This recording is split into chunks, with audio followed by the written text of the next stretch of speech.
Well, thank you so much, Stephen, for that warm welcome. And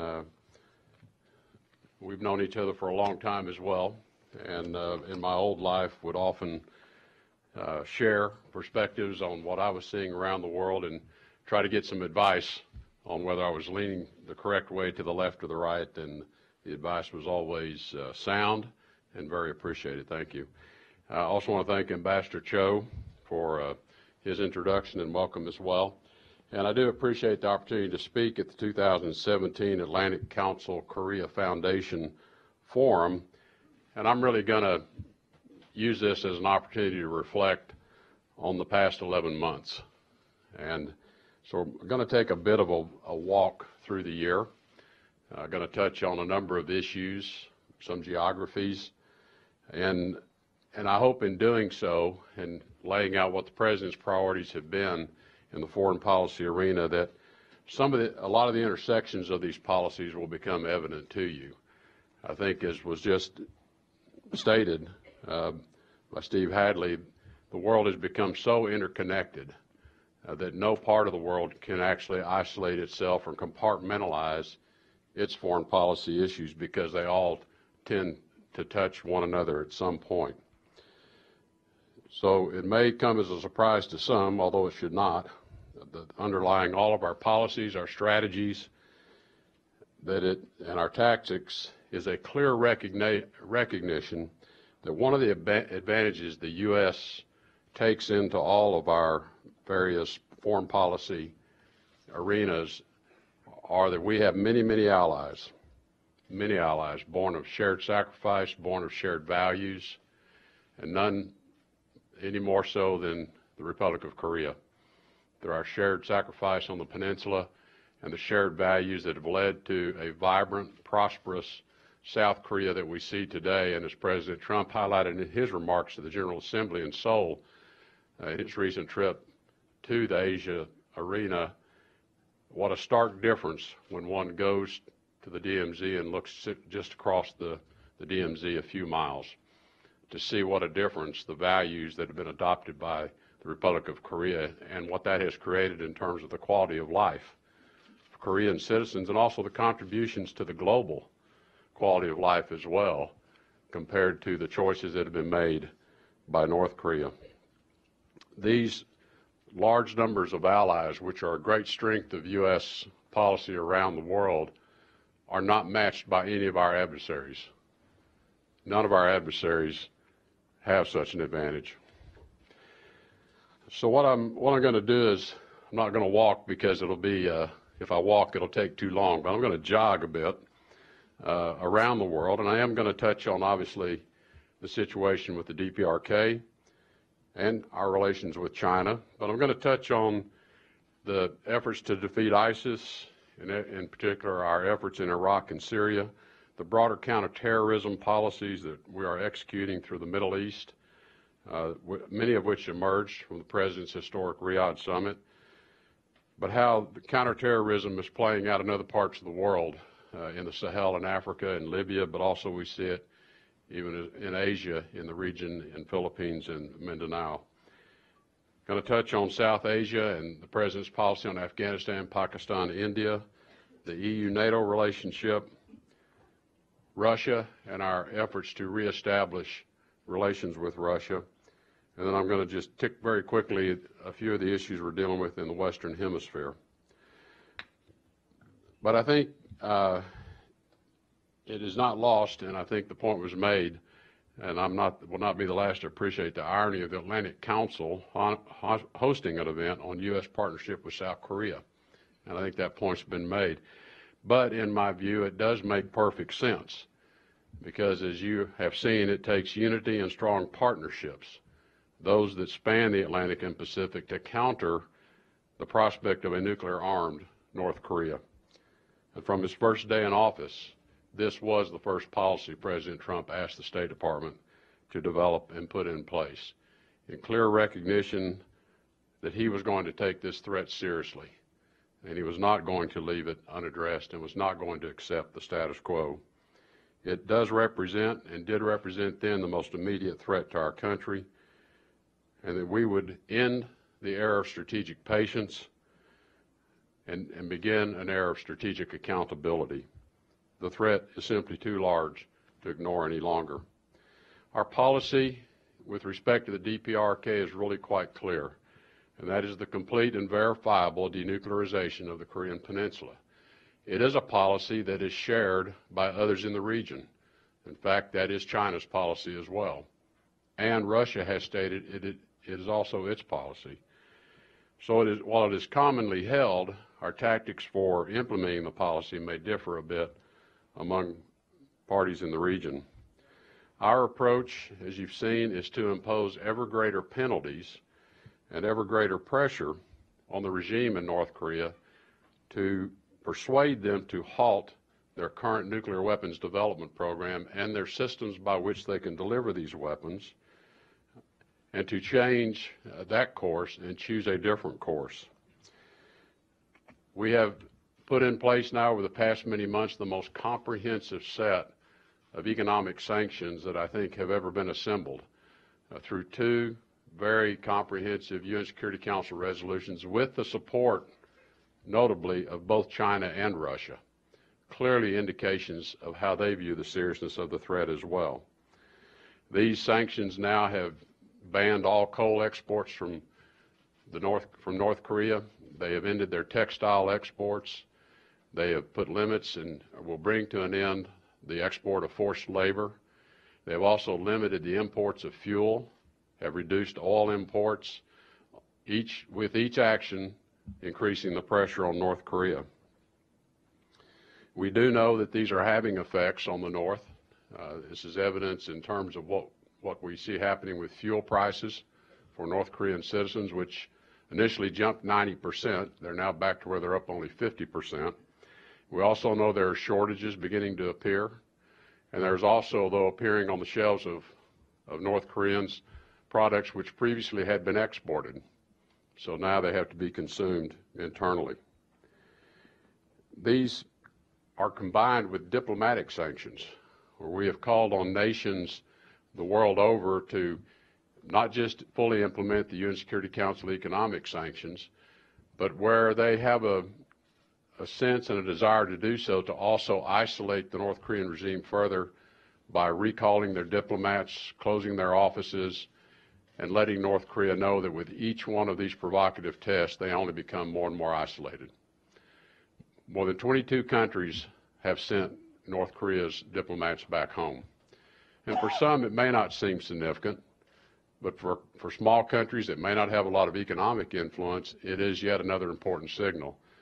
So from nations like Peru to Spain to Italy to Portugal have cut off the diplomacy ties as well. And we know the regime notices when that ambassador comes home, because they're not representing that office elsewhere, further isolating them from their contact with the rest of the world. These are all very important steps, again, to reinforce to the regime that with each step you take, you only isolate yourself further, and you do not improve your security, but you degrade your own security. Important to the success of all of this is the very strong trilateral relationship that exists between the United States, Republic of Korea, and Japan. This is a basis for the security structure of the region, and it is one that we continue in place and we continue to exercise together so that we are ready for any possible military response that might be required. The enforcement of these sanctions have also gone beyond the direct entities, but we've also sanctioned individuals and other entities, including banks, some banks within China and elsewhere, who are facilitating violations of these sanctions by North Korea. So anywhere we see North Korea attempting to exploit loopholes or attempting to exploit other avenues to skirt these sanctions, we attempt to close those off as well. Time is marching on, and with each additional test, North Korea does demonstrate the advancement of its program. The most recent intercontinental ballistic missile test, I think, demonstrates they certainly have capability to continue to advance their program, and we would expect they're doing the same on other elements of an integrated nuclear weapons system. So we need the DPRK to come to the table for talks.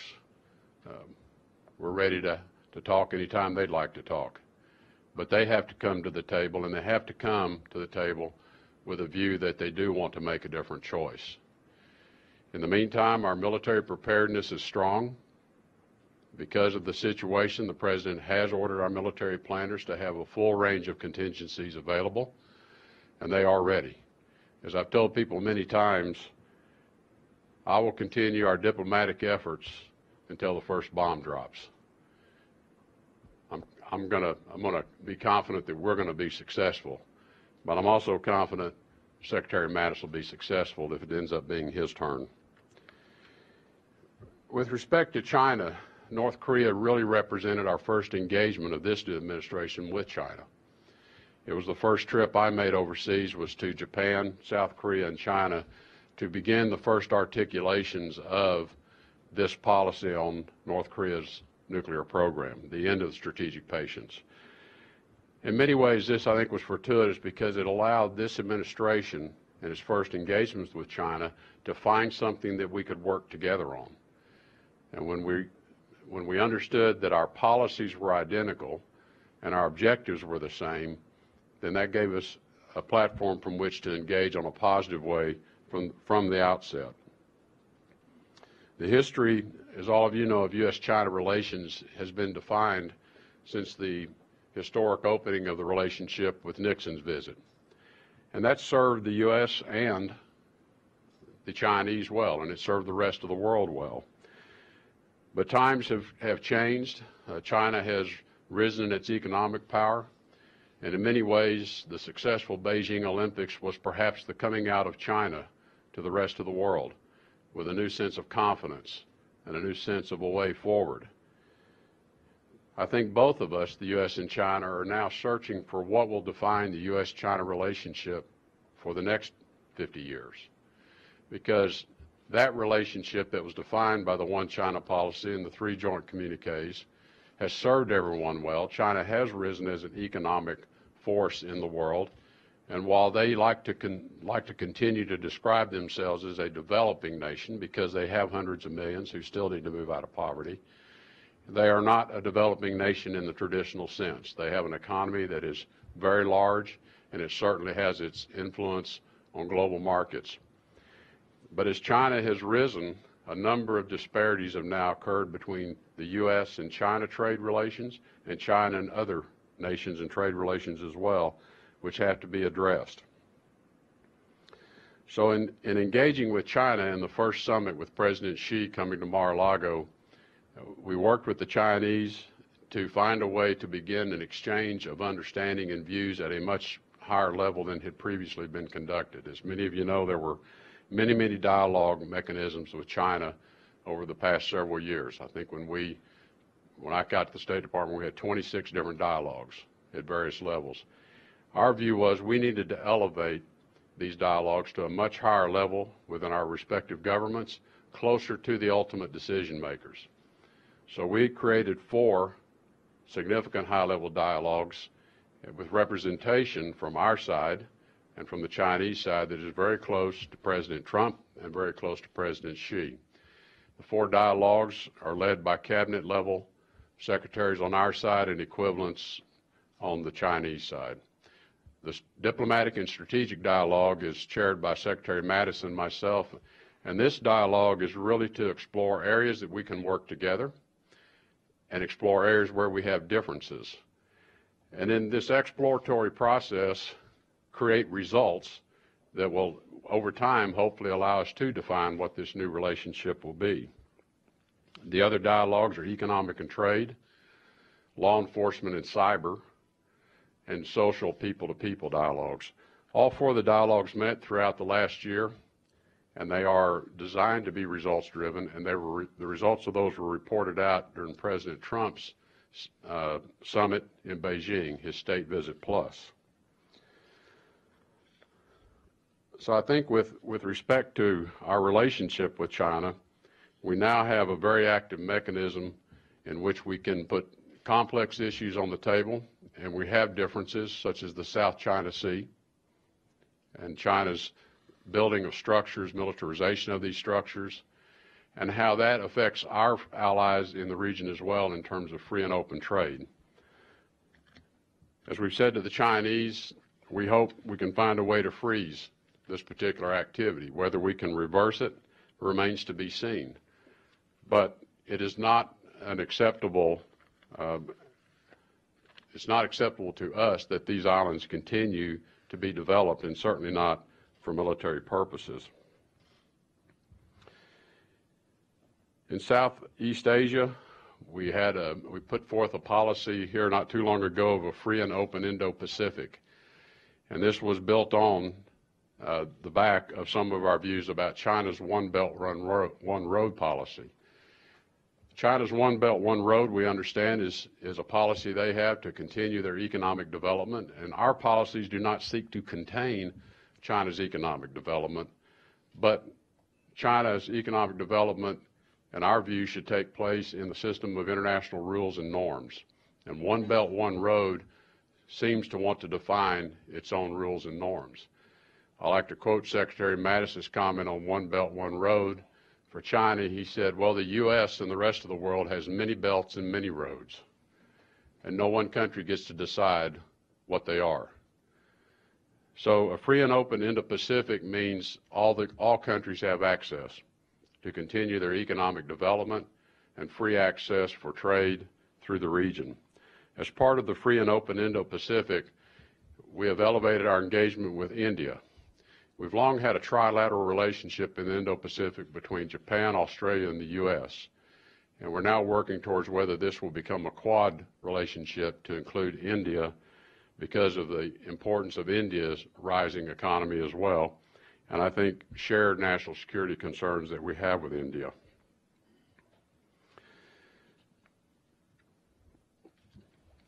And moving to the Defeat ISIS campaign quickly, and Iraq and Syria, as the President entered office, he took a significant policy shift in the war to defeat ISIS in Iraq and Syria, and ordered aggressive new strategies and empowered our military commanders on the ground to carry out battlefield decisions in a way that would win the war on the battlefield.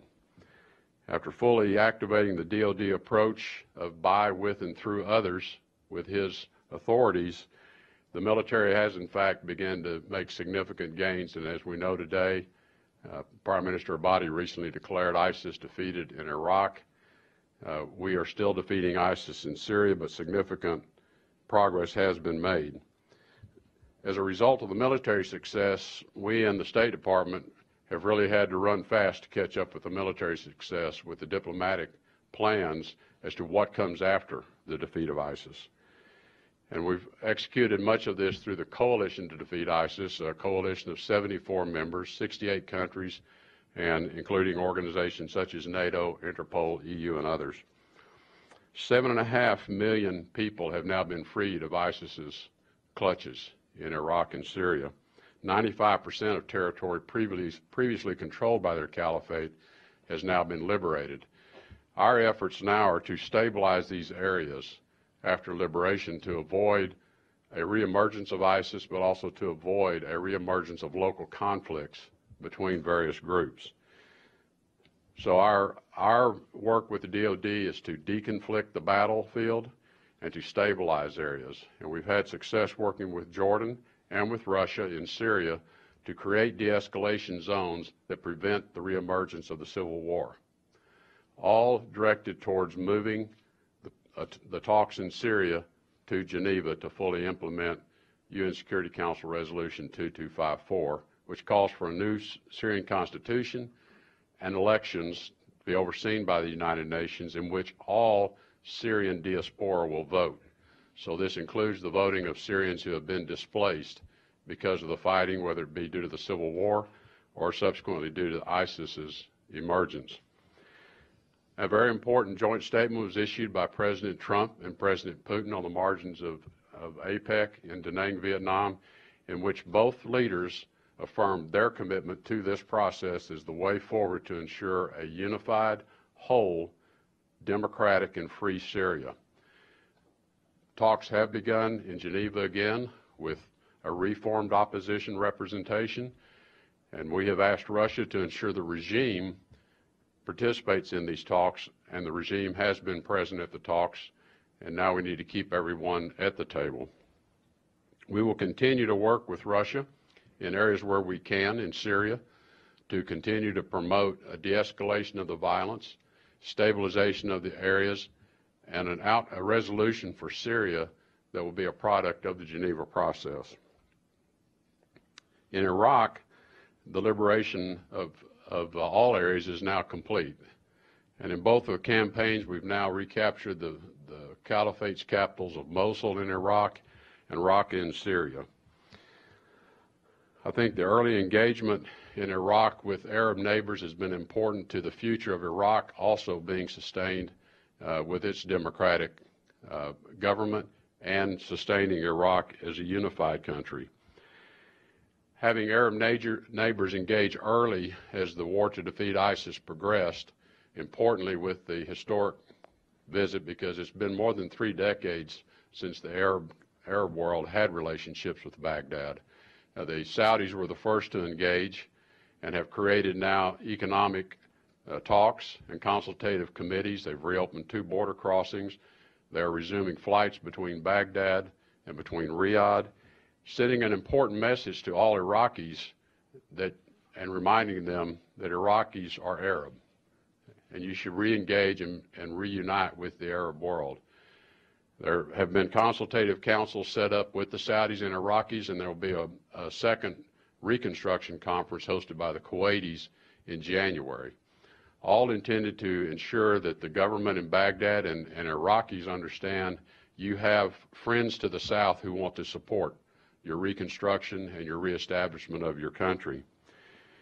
Importantly, the policy has always been a unified Iraq, and as you know, the independence referendum, which was undertaken by the Kurdish regional authorities a few months back, was disruptive to that unity. We're working through that process now between Baghdad and Erbil to ensure the 2 parties remain unified, and we are supporting both deconfliction, and we're supporting a re-engagement around the Iraqi constitution, which was never fully implemented. And we will stand, and we have said we'll stand with the Kurds to support them in the full implementation of the Iraqi constitution, which, when it is fully implemented, will address a number of grievances that the Kurdish people have had for some time, and we hope will lead to that unified Iraq. In counterterrorism more broadly, again, I would take you back to the President's historic summit in Riyadh, Saudi Arabia, where he convened 68 leaders of Muslim countries around the world, making the case to them that the voices of violent extremism are a problem only you can solve.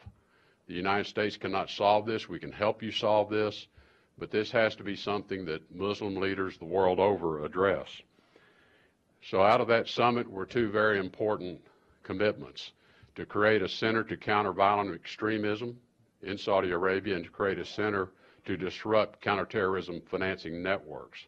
Both of those centers have now been established, and they're getting underway with work to not just defeat counterterrorism on the battlefield, as we say, or defeat terrorism on the battlefield, but to counter it in cyberspace.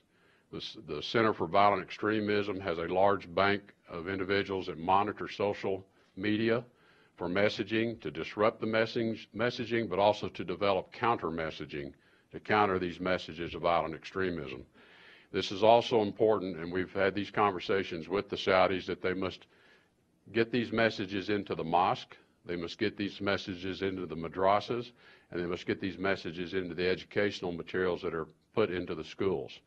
The Saudis are publishing new materials now, they are recalling materials, but we have a lot of work to do to overcome these messages of violent extremism. The Center to Counter Terrorism Financing is also being established with the help of the Treasury Department, and it is linking up with other sources of information around the world to be able to track how funds are moved about to support terrorist activities the world over. Again, we can win on the battlefield, but if we don't win in the cyberspace and we don't disrupt the network's abilities to reestablish themselves, we know they will appear elsewhere, as we have seen them appear in Libya, We've seen them appear in Mindanao. We see them appear in the Sahel. The global effort to defeat ISIS and the global effort to defeat terrorism is one of the President's top priorities. And that takes us to the South Asia policy in Afghanistan, Pakistan, and India. And the approach to this policy really was a regional approach. The President made the decision and announced the policy that we would remain in Afghanistan, we would remain engaged in the fight to defeat the Taliban, and that the time and effort would be conditions-based. He said it's not a blank check, it's not forever, so the government of Afghanistan needs to understand they must continue their reform journey, and they must continue to create conditions that will be inclusive to all ethnic groups within Afghanistan, including a place for the Taliban to participate in a legitimate government when the Taliban is ready to renounce terrorism, renounce the fight, and come to the table. So the conditions-based approach is to ensure the Taliban know you will never win a battlefield victory. And the way forward is going to be by engaging in a reconciliation process and ultimately joining a government in Afghanistan. An important part of the regional approach is our relationship with Pakistan. The U.S. and Pakistan have had a long history of good relations, but that relationship has really deteriorated over the past decade. And so now we're engaged with Pakistan in a conversation to ensure our expectations of them are clear, that our concern is really about Pakistan's stability. Pakistan has allowed so many terrorist organizations to find safe haven within its territories, and these organizations are growing in size and influence, that at some point I have said to the leadership of Pakistan, you may be the target. They may turn their attention from Kabul and decide they like Islamabad as a target better. We want to work with Pakistan to stamp out terrorism within their boundaries as well, but Pakistan has to begin the process of changing its relationship with the Haqqani Network and with others. I understand that this is a relationship that has emerged, probably for, in their view, good reasons a decade ago, but now that relationship has to be altered, because if they're not careful, Pakistan is going to lose control of their own country. We want to work with them in a positive way. We're willing to share information with them, and we want them to be successful, but we cannot continue with the status quo where terrorist organizations are allowed to find safe haven inside of Pakistan. I want to touch a bit on the NATO and Europe relationship quickly, and this was an early trip of the President's as well. And I think the important thing is that the Atlantic Alliance is as strong as ever, notwithstanding what people may describe or want to write. And I just came back from a full week in Europe, 2 days in Brussels at NATO, and meetings with the EU member countries. Was in Vienna for the OSCE meetings, and then a full day in Paris. Everywhere that I went this past week, and in every engagement, there's still very strong ties between the U.S. and all of our partners and allies within Europe. And there's great unity around issues of importance to both of us, which are security issues, economic and trade issues. We have a lot that we have to work through, and the President's message to our European allies has been, we're there for you. We will be there for you. But at NATO in particular, and we will meet that Article 5 commitment, but to our NATO partners and member countries, you cannot ask the American people to care more about the security of your citizens than you care yourself. And so the President has been very demanding on burden sharing, that the American people simply cannot carry a disproportionate share of this burden for years to come, and everyone has to be willing to take their share of this. There are agreements at NATO for all countries to achieve a 2% of GDP defense spending, and the President is putting a lot of pressure on countries to meet that. A number of countries have stepped up. NATO's receipts and spending are up about 8% this year, and others have put in commitments and plans to increase their defense spending. This will give NATO a stronger defense posture to deal with threats from the south, which is an area we've asked NATO to focus on, counterterrorism, because European countries feel the greatest effects of the transmigration that has occurred as a result of ISIS, and also threats from the east from Russia, which brings me to Russia. I think the President's been quite clear that he views it as extremely important that the United States and Russia have a working relationship. Today, we do not. And I've touched on areas where we are cooperating in Syria, but Russia's invasion of Ukraine is something that we cannot accept. As I've indicated to others in Europe last week, it's one thing for countries to choose sides in conflicts. Russia wanted to choose the side of Bashar al-Assad. We chose not to. But when you invade another country and take their territory, that cannot be left to stand. And that is the basis for the very stringent sanctions regime that the U.S. and Europe imposed on Russia as a result of that invasion, and that regime will not change until Russia's invasion of Ukraine is resolved and Ukraine's territorial integrity is returned. We are engaged in attempting to break the logjam for East Ukraine to implement the Minsk Accords. These talks were frozen when the President took office. In our first meetings, in my first meeting with President Putin, he asked if we would appoint someone to work directly with him, with the Kremlin, to see if we could restart these talks or restart some movement. I appointed former NATO Ambassador Kurt Volker to take that task on. The task we're working on immediately is, and we're focused on East Ukraine because the violence in East Ukraine continues. We have higher incidents of civilian casualties and deaths in 2017 than we had in 2016.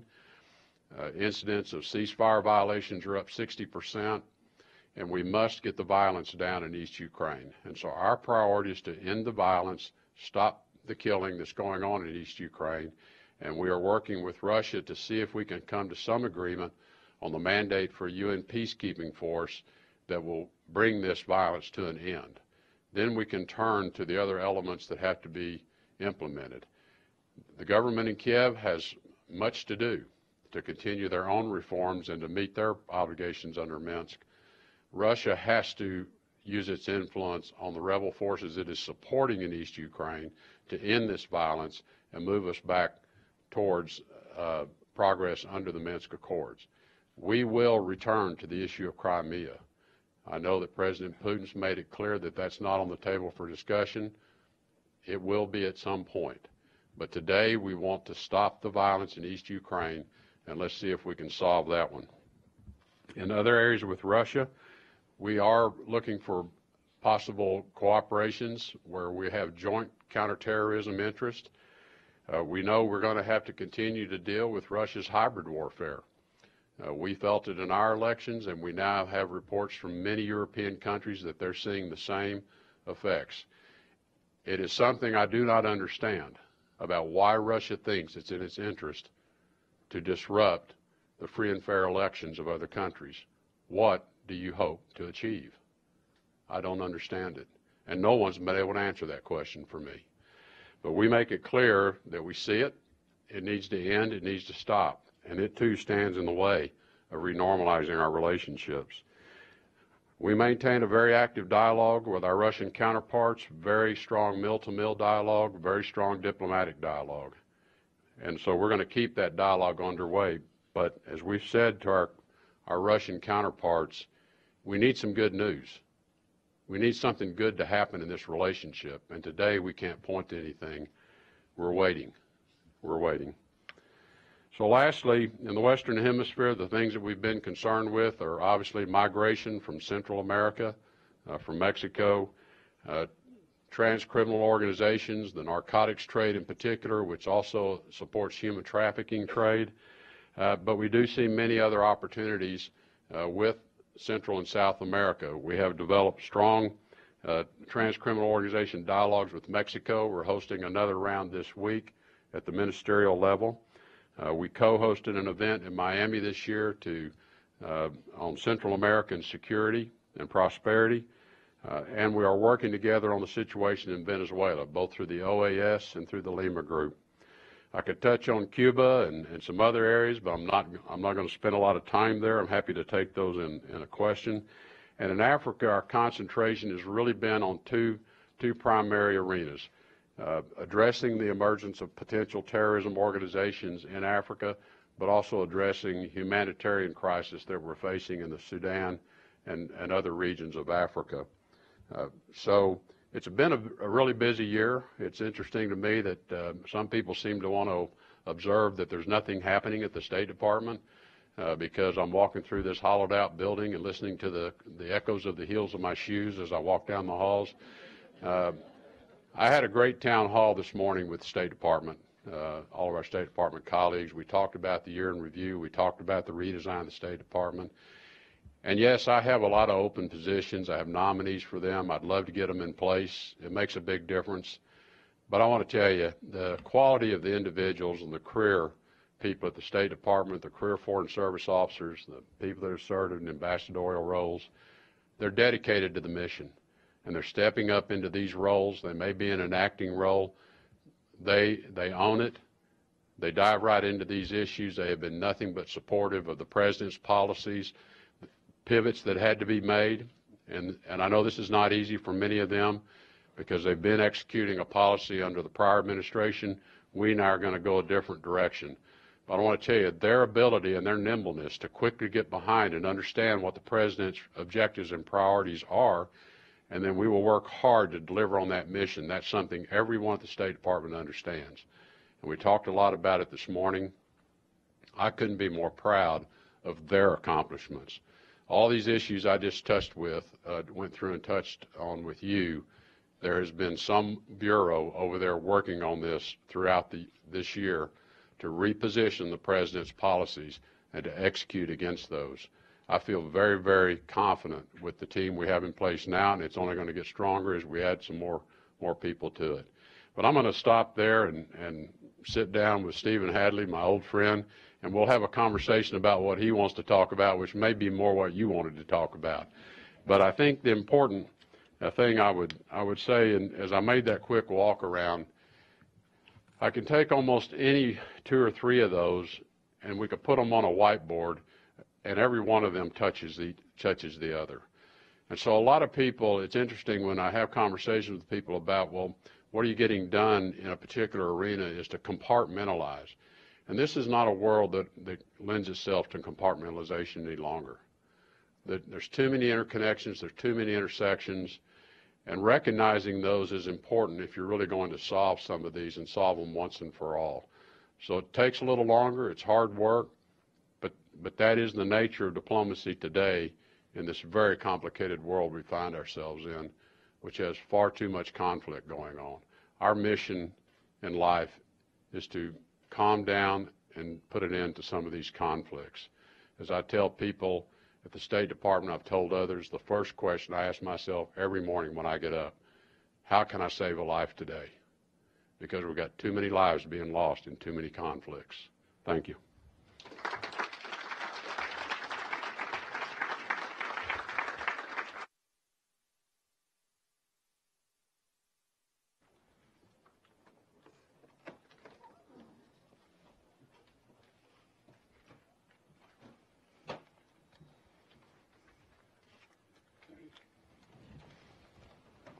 Well, that was terrific. It was a jog. It was terrific.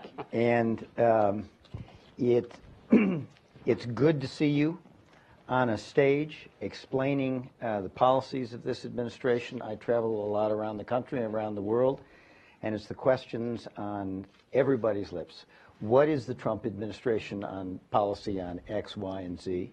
And you set it out in a very convincing way, and I must say, without the burden of a prepared text, which really shows your mastery of the issues. So congratulations, and it's good to see you out communicating more. The country and the world wants to hear it, and nobody can do it better than you.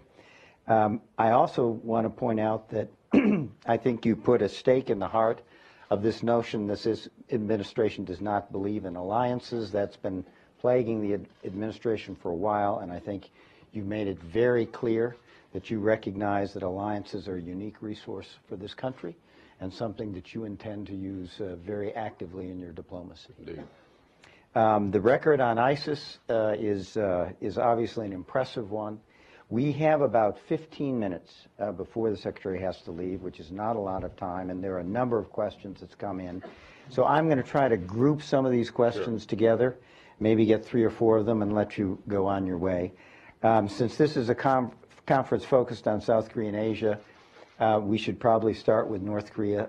I have probably 10 questions on that subject. They center on 2 things, which I'd like to cover with you. One, how optimistic are you about being able to achieve denuclearization through diplomacy? And if you're optimistic, then when do we start the diplomacy? There's a view out among some that, in fact, the administration is and should be letting the pressure build on North Korea, ramping up the sanctions, putting pressure on China to put more pressure on North Korea, getting Russia into the tent so they don't substitute for what China might be cutting off. And that may be the right approach. But in your view, when do we get to the negotiations? And is there any precondition? And the one, of course, people are concerned about, North Korea says they will not come to the table to talk about denuclearization. Our position is that's the only thing worth talking about. How do you get over that? So can you talk about how the diplomatic process might unfold? Well, first I would say the diplomacy is underway and has been underway. In fact, the entire sanctions regime, the pressure campaign, that is a piece of diplomacy, is how to create an understanding on the part of the North Koreans that the world does not accept this, so that they understand that if they continue, the isolation just continues. So that in and of itself is diplomacy. And it was and was a very deliberate decision taken at the outset of the policy itself, is that simply picking up the phone and calling Kim Jong-un back in February and March when we first were developing this and saying, hey, you know, we really don't like those nuclear tests you're doing. Can we sit down and talk? Probably was not going to get anyone to the table. So I think we took the view and we looked at the past efforts at talks, and the President has touched on this many times, that we've looked at what others tried and failed. And the North Koreans have been masters at always gaming those talks, and they have never proven to be a reliable counterparty. So we decided we were going to undertake this very intensive campaign of sanctions this time. But it was only going to be successful if first we built out very broad international participation. So this wasn't just about the United States and a few other countries, but it was very broad-based in its participation, and it had to have the active engagement of China and Russia in a very serious way. And this really was the beginning of the discussions with China, and much of the decision to go forward hinged on China's telling us they would participate. And I would tell you, in our judgment, they have participated. They are fully implementing the sanctions. That's why it is having an effect. The President would like to see China cut the oil off. The last time the North Koreans came to the table, it was because China cut the oil off. 3 days later, the North Koreans were at the table talking. And the President feels we're really to that stage. So he's putting a lot of pressure on the Chinese to do more with respect to oil. When do the talks begin? We've said from the diplomatic side, we're ready to talk anytime North Korea would like to talk. And we're ready to have the first meeting without precondition. Let's just meet, and we can talk about the weather if you want. We can talk about whether it's going to be a square table or a round table, if that's what you're excited about. But can we at least sit down and see each other face to face? And then we can begin to lay out a map, a roadmap of what we might be willing to work towards. I don't think it's not realistic to say we're only going to talk if you come to the table ready to give up your program. They have too much invested in it. And the President's very realistic about that as well. And so it's really about how do you even begin the process of engagement, because we're dealing with a new leader in North Korea that no one's ever engaged with. And he clearly is not like his father, nor is he like his grandfather. And we don't know a whole lot about what it will be like to engage with him.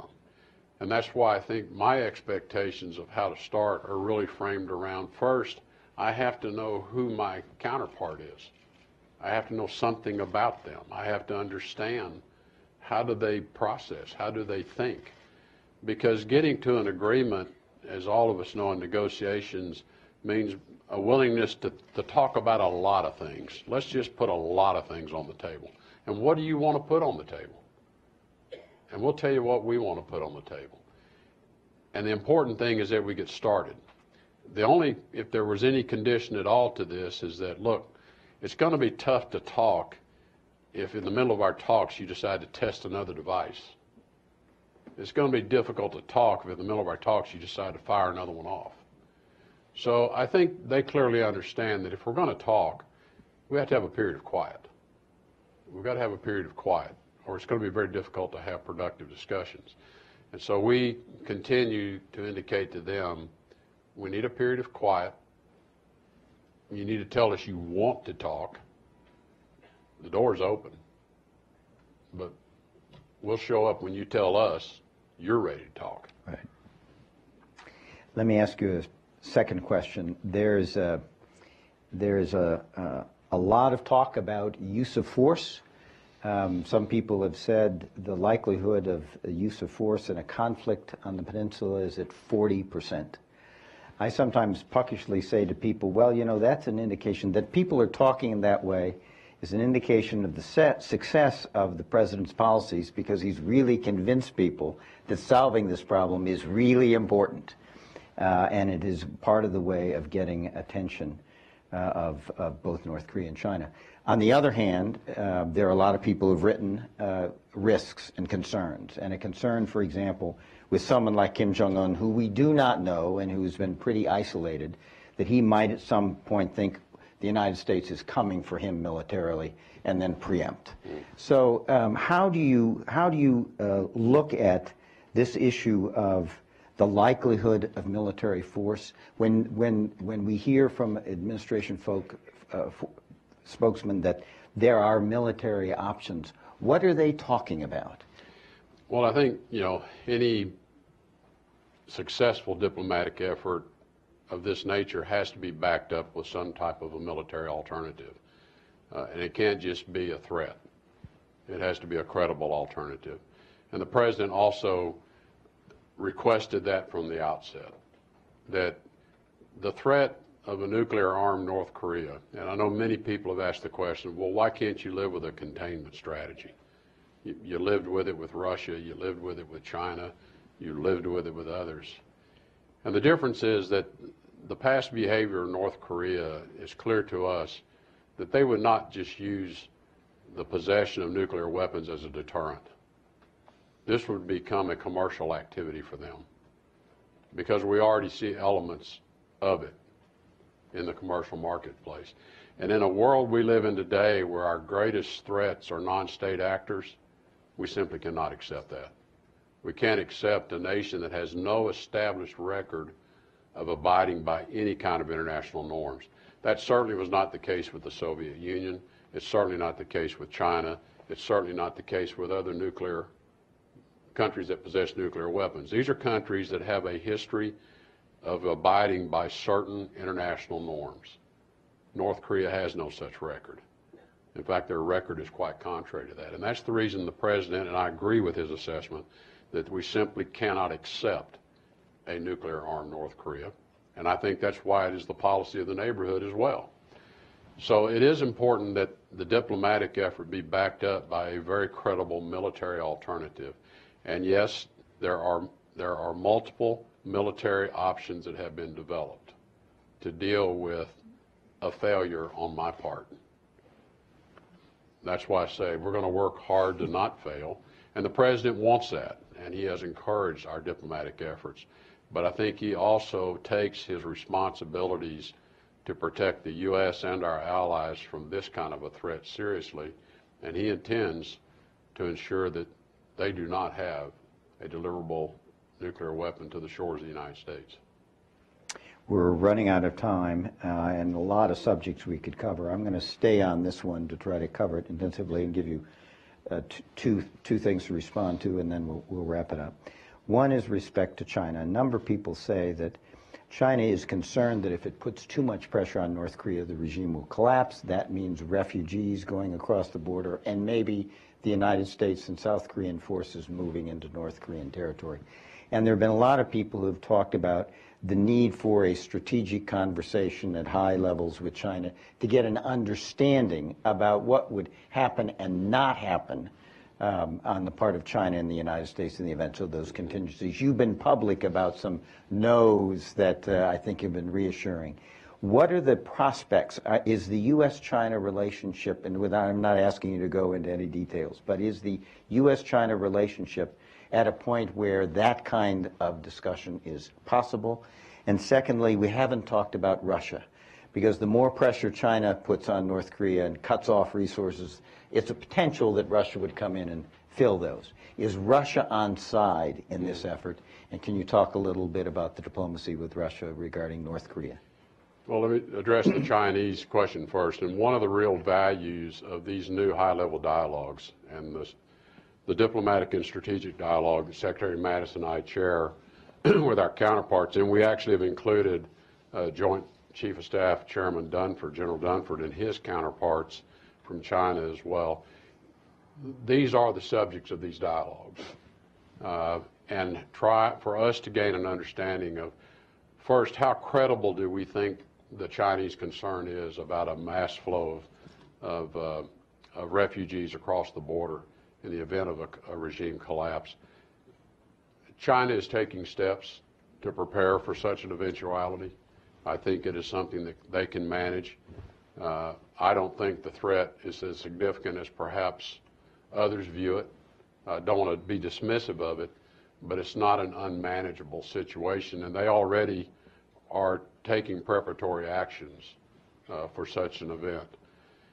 We also have had conversations about, in the event that something happened, could happen internal to North Korea. It might be nothing that we, from the outside, initiate. That if that unleashed some kind of instability, the most important thing to us would be securing those nuclear weapons they've already developed and ensuring that nothing falls into the hands of people we would not want to have it. We've had conversations with the Chinese about how might that be done. The 4 no's that I articulated in that first trip to Asia were intentional, that we do not seek regime change, we do not seek regime collapse, we do not seek an accelerated unification of the Korean Peninsula, we do not seek a reason to send our own military forces north of the demilitarized zone. We have had conversations that if something happened and we had to go across the line, we have given the Chinese assurances we would go back and retreat back to the south of the 38th parallel when whatever the conditions that caused that to happen. That is our commitment we've made to them. Our only objective is to denuclearize the Korean Peninsula, and that is all. And out of that, and out of these discussions, perhaps we can create a different future for the North Korean people, because the one they have right now is pretty dismal. As to Russia's participation, Russia has been very supportive of the UN Security Council resolutions. They could have vetoed them. They could have blocked them, but they didn't. I think on the sanctions implementation, it's not as clear to us how fully those are being implemented. We know there are some violations. They're not hard to see. We see what they are. We in particular I've had many conversations with Foreign Minister Lavrov about specific issues that we see that we would ask that they close those off. Forced labor is one in particular. There are a large number, something around 35,000 North Koreans working in Russia today. Russia has a labor shortage. They have economic development in the East in particular that they're undertaking. So I understand why they have an economic stake in this, but it is also undermining the effectiveness of the sanctions. So we do talk very specifically with our Russian counterparts about what we ask that they do. By and large, at the Security Council, again, they've been very supportive of the sanctions. They've voiced their view of how effective they think those may be. But we do need Russia's support, and when we get to the point that we're actually going to start solving this problem, we're going to need everyone in the neighborhood, I call it. Yeah. You know, it's going to be important, obviously, first and foremost, our allies in the Republic of Korea, but it's going to be important that Japan, Russia, China, everyone is there to help ensure success around diplomatic talks. We've come to the end of our program. I want to thank our Korean participants and partner, the Korea Foundation, and the Atlantic Council, of course, and especially Dr. Myeon Oh for her brilliant work in setting all this up today. I want to thank you all for coming, and please join me in thanking Secretary Tillerson for being with us this afternoon. Thank you.